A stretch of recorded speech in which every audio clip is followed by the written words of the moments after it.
अस्सलाम वालेकुम my dear students. आज की इस क्लास में हम लेते हैं हमारा जो टॉपिक है that will be non ideal solutions. हमने आइडियल सॉल्यूशंस पिछले क्लास में पढ़े हैं। आइडियल सॉल्यूशंस क्या होते हैं, आज हम देखेंगे कि नॉन आइडियल सॉल्यूशन क्या चीज़ है। आप अपना पेन और पेपर निकालिए and write down what are non ideal solutions. पहले हम वही चीज़ लिखेंगे। You write down a solution that does not obey a solution that does not obey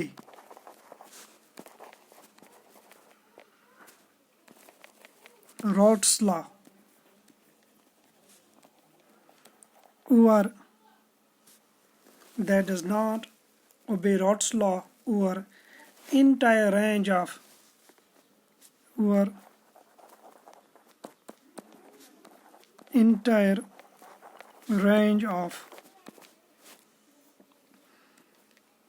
concentration of the components of solution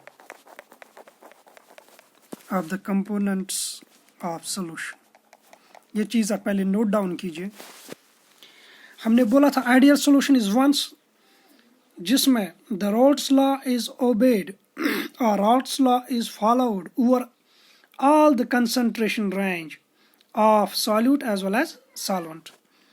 लेकिन आज हम पढ़ रहे हैं नॉन आइडियल सॉल्यूशन, एक ऐसा solution in which the Raoult's law is not obeyed, it's not followed over the entire range of concentration of the components of solute. इसका क्या मतलब हो गया, हमने ए कंपोनेंट को बी के साथ मिला के एक सॉल्यूशन बनाया, ठीक है।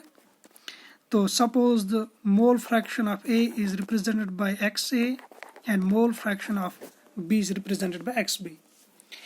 तो जब हम ये कहते हैं कि Raoult's law is not obeyed over entire range of concentration, इसका सिंपली मतलब ये हो गया कि सपोज किसी कंसंट्रेशन पे यानी X A suppose is equal to 0.8, X B is equal to 0.2। Suppose कर लेते हैं कि यहाँ पे रॉड्स लॉ ओबे होता है, लेकिन जो ही हम चेंज करते हैं X A and X B, ये किसी और वैल्यू पे रॉड्स लॉ फॉलो नहीं करता है, सिर्फ कहीं कहीं पे कर सकता है। इट्स नॉट नेसेसरी कि कहीं पे भी नहीं करेगा, कहीं पे ये रॉड्स लॉ ओबे करेगा, लेकिन हर एक कंसंट्रेशन पे ये रॉड्स लॉ ओबे नहीं करता है। हमने बोला था आइडियल सॉल्यूशन एक ऐसा सॉल्यूशन है Raoult's law is obeyed, Raoult's law is followed, doesn't matter what is the value of X A and X B. X A का क्या वैल्यू होगी, कंसंट्रेशन ऑफ क्या होगी, कंसंट्रेशन ऑफ बी क्या होगी, इससे कोई फर्क नहीं पड़ता है, रॉड्स लॉ इज ओबेड। लेकिन नॉन आइडियल सॉल्यूशन एक ऐसा सॉल्यूशन है the Raoult's law is not obeyed over all the values of X A and X B. इसका सिंपल सा माने आप ये ले सकते हैं, हाँ कहीं कहीं पे रॉड्स लॉ ओबे होगा किसी खास वैल्यू पे एक्स ए के, लेकिन उसी खास वैल्यू पे ओबे होगा और बाकी जितने भी वैल्यूज है वहां पे ये लॉ ओबे नहीं होगा। सिंपली आप ये कह सकते हैं Raoult's law is not obeyed और followed over all the concentrations of X A and X B, that is called as non ideal solution. तो लेकिन आइडियल सॉल्यूशन एग्जैक्टली इसके अपोजिट है, Raoult's law is followed over all the values of X A and X B. X A का value कुछ भी हो, x B का value कुछ भी हो, लेकिन रॉड्स लॉ फॉलो होगा। लेकिन नॉन आइडियल सॉल्यूशंस में ये बात नहीं है, the Raoult's law is not followed over all the values of X and X B. You write down cause of deviation, why do solutions deviate from ideal behavior? Ideal behavior क्या है, to obey the Rod's law over all the values of x a and x b. What is the cause? The cause is the nature of the nature of interaction between the components of solution, between the components of solution। इन एक solution हमने बनाया ए और B से, फिर जब ये ए और B बन गया एक बीकर में, इनके बीच में जो इंटरेक्शंस है वही इंटरेक्शंस रेस्पॉन्सिबल है, वही वजह बन जाती है कॉज ऑफ डिविएशन। ये कैसे हम आगे देखेंगे। You write down non-ideal solutions are of two types. Non-ideal solutions are of two types. Number one,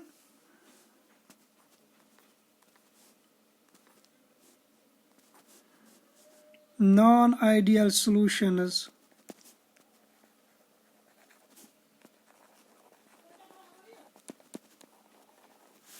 showing positive deviation from Raoult's law।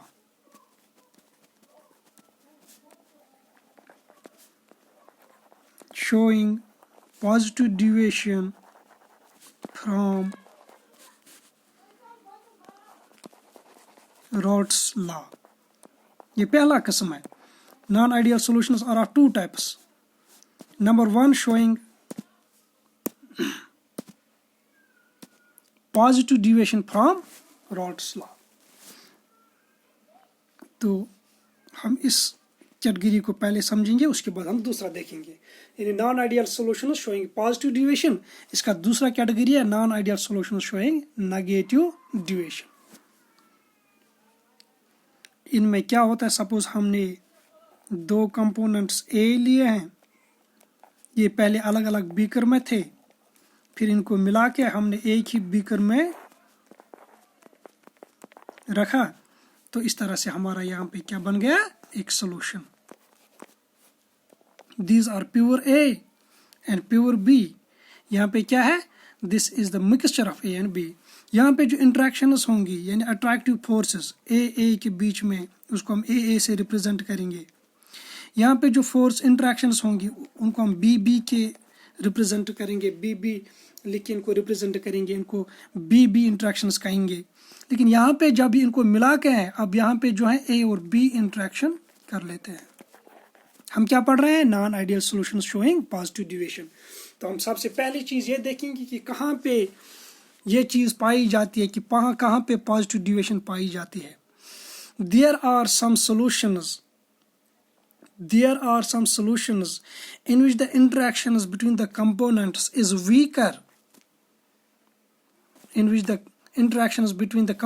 is weaker, than the individual solvent and solute। यानी A के बीच में जो attractive force है और B के बीच में जो अट्रैक्टिव फोर्स है, it is greater than A B. यानी जब ए अलग होता है, उसमें जो अट्रैक्टिव फोर्स होता है वो ज्यादा होता है कंपेयर टू जब हम इनको मिला के फिर ए बी के इंट्रैक्शंस, यानी ए और बी के बीच में जो अट्रैक्टिव फोर्स होता है वो कम होता है कंपेयर टू जो प्योर ए में है या प्योर बी में है। I hope you understand. जब प्योर ए है तो उनके बीच में जो ए पार्टिकल्स हैं, जो फोर्स होगा उसको हम ए कहते हैं। अब जो बी प्योर है तो उसमें जो फोर्स होगा वो बी है। जब इनको मिला के हमने ए बी एक मिक्सचर बना लिया, वहां पे जो फोर्स है अब वहां पे ए बी आमने सामने आ जाते हैं, तो उनके बीच में अब जो फोर्स है उनको हम ए बी कहते हैं। And it is found that those solutions which show positive deviation, the A B interactions are weaker, A B interactions are या forces are smaller than pure A and B. यहाँ तक आप समझ लेंगे। अब आ जाइए देखेंगे इससे क्या इफेक्ट पड़ेगा, इससे क्या इफेक्ट पड़ेगा। A interaction and B interaction, it is greater than A B. यानी ए के बीच में जब स्ट्रांग फोर्स है तो बताइए वेपर कम उड़ेगा कि ज्यादा उड़ेगा, कम उड़ेगा। बी में फोर्स ऑफ अट्रैक्शन ज्यादा है तो वेपर्स कम आएंगे। अब जब ये सोल्यूशन बनाते हैं तो ए बी एक आमने सामने आ जाते हैं, लेकिन ए बी में इनके आपस में नहीं बनती है तो फोर्स ऑफ अट्रैक्शन कम है तो ज्यादा वेपर आएंगे, ज़्यादा वेपर आएंगे, ये तो समझिए, दिस कॉमन सेंस। यहाँ पे फोर्स ऑफ अट्रैक्शन बिटवीन ए ज़्यादा है, एक ए दूसरे ए को वेपराइज नहीं होने देता है, पकड़ के रख लेता है बीकर में।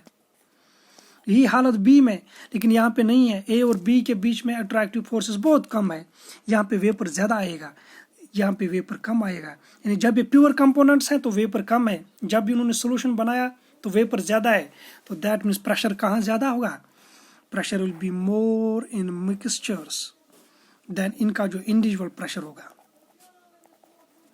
ठीक है, this individual pressure will be less than the total pressure, क्योंकि अब वेपर ज़्यादा आएंगे, अट्रैक्टिव फोर्सेस कम है। तो सबसे पहली चीज़ आप क्या लिखेंगे?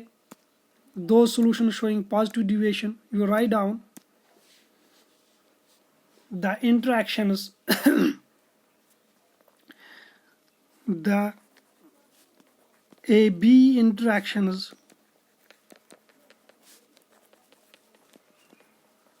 are weaker.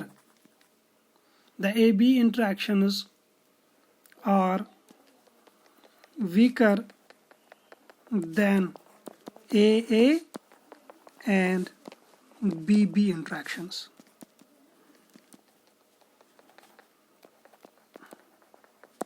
आप लिख सकते हैं non ideal solution showing positive deviation, in such solutions the A B interactions are weaker than A and B B interactions. दूसरा पॉइंट इसके बारे में क्या लिखेंगे? एज ए रिजल्ट, शाबाश, क्या लिखेंगे? As a result the total pressure is greater than expected from Raoult's law. These are two important points. बस इतनी ही दो चीज़ें आपको इसके बारे में याद रखनी है। तीसरी चीज़ जो आप याद रखेंगे, that is example of an non-ideal solution showing positive deviation. पहली चीज़ आपको समझनी है कि पॉजिटिव डिविएशन कहाँ पे हो जाती है? जहाँ पे ए बी इंट्रैक्शंस कमज़ोर होती है compare to A and B B. उसके नतीजे से क्या निकलता है? उसका नतीजा ये निकलता है कि जब सोल्यूशन बन जाता है तो वेपर प्रेशर बढ़ जाता है। अब वेपर प्रेशर ज़्यादा हो जाता है, किससे? जो एक्सपेक्ट कर रहा था कौन? Raoult's law. रॉल्ट्स लॉ का एक्सपेक्टेशन मैं आपको याद दिला दूं, जो हमने पढ़ा है, it will be equal to P A plus P B. P A का वैल्यू एज पर Raoult's law P A nought X A, इसी तरह से पी बी का value P B nought X B. तो लेकिन जो टोटल प्रेशर होगा in such solutions, it is greater than what is expected from this equation जो हमने लिखी है। थर्ड चीज आप इसमें क्या याद रखेंगे? एग्जाम्पल, दो एग्जाम्पल्स सफिशिएंट है, आप उतनी दो याद रखेंगे जो बोर्ड के एग्जाम में आप लिखेंगे। Mixture of ethanol and acetone, ethanol को एसीटोन के साथ मिलाओ, जो वहां पे सोल्यूशन बनेगा वो एक नॉन आइडियल सोल्यूशन होगा, वो एक नॉन आइडियल सोल्यूशन होगा जो पॉजिटिव डिविएशन दिखाएगा। दूसरी एग्जांपल आप याद रखेंगे, carbon disulphide CH2 plus acetone. Acetone का फार्मूला क्या है? CH3, स्ट्रक्चरल फार्मूला मैं बता दूं यहाँ पे, CH3CO CH2 CH3 C double bond CH3 acetone. ये दूसरी एग्जांपल है, ये भी पॉजिटिव डिविएशन दिखाता है। तो non ideal solution showing positive deviation, तीन चीजें आप याद रखेंगे। पहली चीज समझेंगे कि कौन से सॉल्यूशंस दिखा रहे हैं पॉजिटिव डिविएशन, वो सॉल्यूशंस जिनमें क्या होगा? शाबाश, the A B interactions are weaker than A and B B. Number second, उससे क्या फर्क पड़ता है? दूसरी चीज क्या याद रखेंगे? Total pressure, P total is greater than what is expected from Raoult's law, और लॉ लिखेंगे हम from Raoult's law। थर्ड क्या लिखेंगे, याद रखेंगे आप इसके बारे में? टू एग्जाम्पल्स, ठीक है? These are the ideals, non-ideal solutions showing positive deviation। दूसरा क्लास लिखेंगे आप, non-ideal solutions are of two types। B, class B क्या लिखेंगे? non-ideal solutions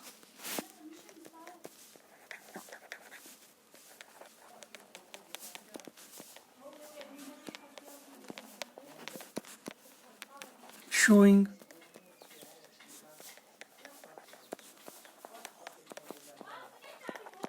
negative deviation from Raoult's law.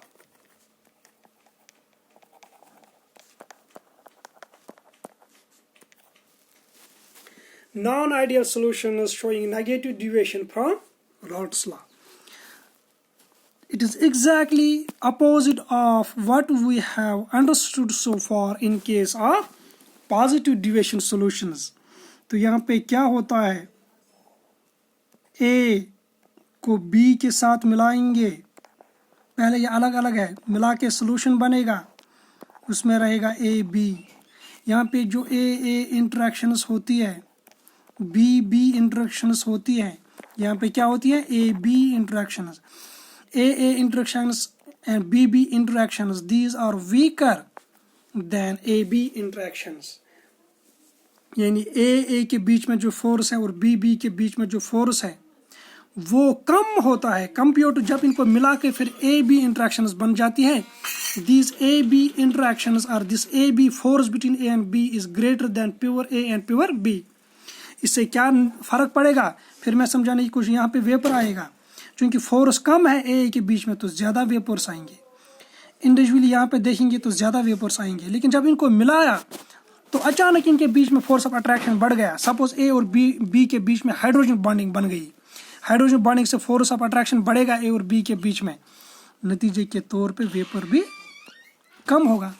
अब प्रेशर कहाँ ज़्यादा होगा शाबाश, यहाँ पे प्रेशर पी टोटल तो कम रहेगा, यहाँ पे जो P A plus P B जो होगा इट विल बी ग्रेटर, क्योंकि यहाँ पे वेपर ज़्यादा है. वहाँ पे जो पॉजिटिव डिविएशन है भी आपने देखा, वहाँ पे पी टोटल बढ़ जाता था, टोटल प्रेशर बढ़ जाता था, लेकिन यहाँ पे अब फोर्स ऑफ अट्रैक्शन जो है ए के बीच में, ए और बी के बीच में, वो बहुत ज़्यादा है. वेपर्स कम आएंगे, वेपर्स कम आने का मतलब गैस कम है, गैस कम होने का मतलब प्रेशर भी कम हो जाएगा. So you write down in case of mixtures showing negative deviation, the total pressure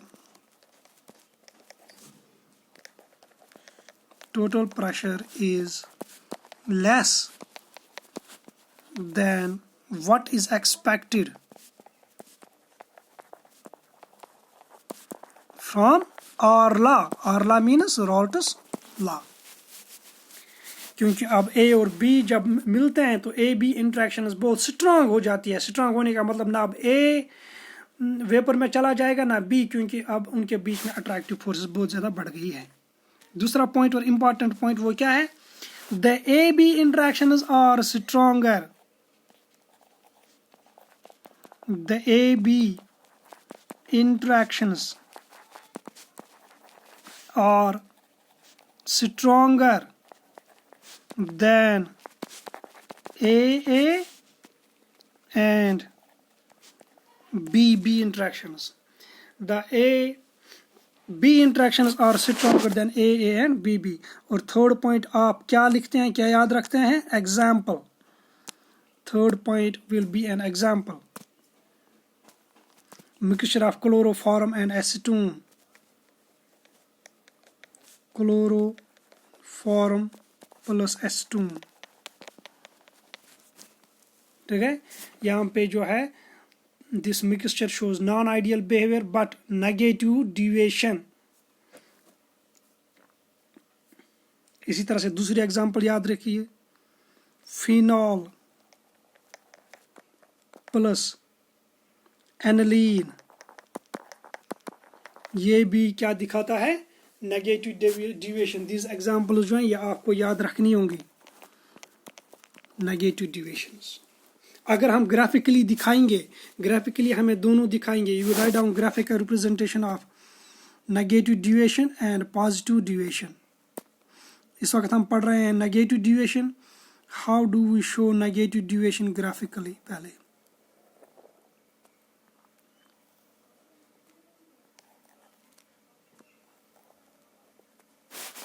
ठीक है, this is P total, this is as per Raoult's law. यहाँ पे हम sorry,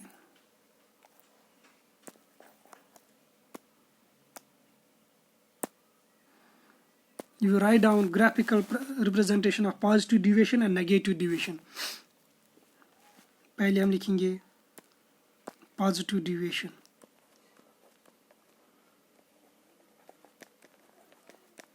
पॉजिटिव डिविएशन और नेगेटिव डिविएशन के बारे में तीन चीज़ें याद रखें. Interaction of A B.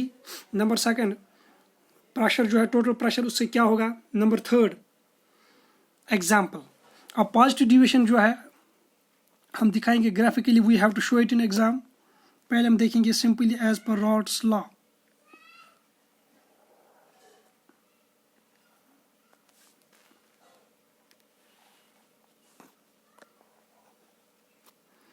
इसको हम मान लेते हैं X A is equal to 1, x B is equal to 0. यहाँ पे X A is equal to 0 and X B is equal to 1. यहाँ पे है जिस पी बी नॉट, क्योंकि यहाँ पे पी बी क्या है 1 के बराबर. यहाँ पे X A is equal to 1, that means this is P A naught, this is P total. अब चूंकि पॉजिटिव डिविएशन है, पॉजिटिव मीन्स इस तरह से आप याद रख सकते हैं, पॉजिटिव मीन्स बढ़ना. तो टोटल प्रेशर जो है वो ग्रेटर होगा, वो ज़्यादा होगा compare to this P T that's expected from Raoult's law. So actual pressure जो होगा it will be like this. जो ब्लैक कलर से है this is the expectation from Raoult's law. This is the expectation from Raoult's law. कौन? Black colour. अब जो red colour की line आप देख रहे हैं दिस इज एक्चुअल प्रेशर, क्योंकि पी ए और पी बी के बीच में जो इंटरेक्शन वो बहुत कमजोर है. ज़्यादा वाइपर आएगा तो प्रेशर टोटल एक्चुअली बढ़ेगा. इसी तरह से पी बी का भी थोड़ा सा प्रेशर बढ़ेगा और पी ए का भी प्रेशर बढ़ेगा. This is the solution to showing positive deviation. Positive deviation में आप लोगों ने ये सीख लिया कि टोटल प्रेशर जब वो बढ़ जाता है, इसलिए आप देख रहे हैं पी टोटल अब ये है, this is not P total. अगर ये आइडियल सोल्यूशन होता तो ब्लैक वाली लाइन, कौन सी लाइन? ये ब्लैक वाली लाइन जो हमने बनाई है. लेकिन चूंकि ये नॉन आइडियल है तो positive deviation that means P total increase हो जाता है. अब नेगेटिव डिविएशन का भी बनाएंगे. पॉजिटिव डिविएशन वाले ग्राफ को देख के नेगेटिव आप खुद बना सकते हैं. तो कैसे बनाएंगे? पहले हम वही बनाएंगे जो as per roles law ideal solutions दिखाते हैं.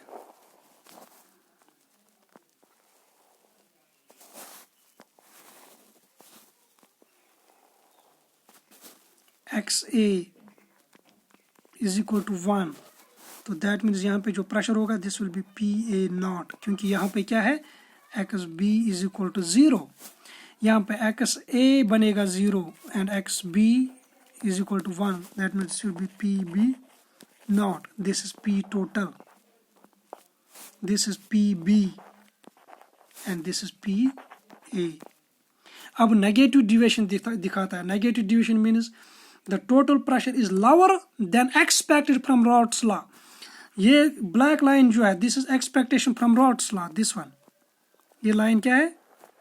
This is expectation from Raoult's law, ये वाली लाइन. अब इससे कम होगा, that means the pressure will be like this. इसी तरह से इसका भी कम होगा थोड़ा सा बीच में. This is the graphical representation of positive deviation and then negative deviation. Hope you understand it. इसमें कोई प्रॉब्लम होगी तो मुझे बताएंगे. Take care of yourself. Bye.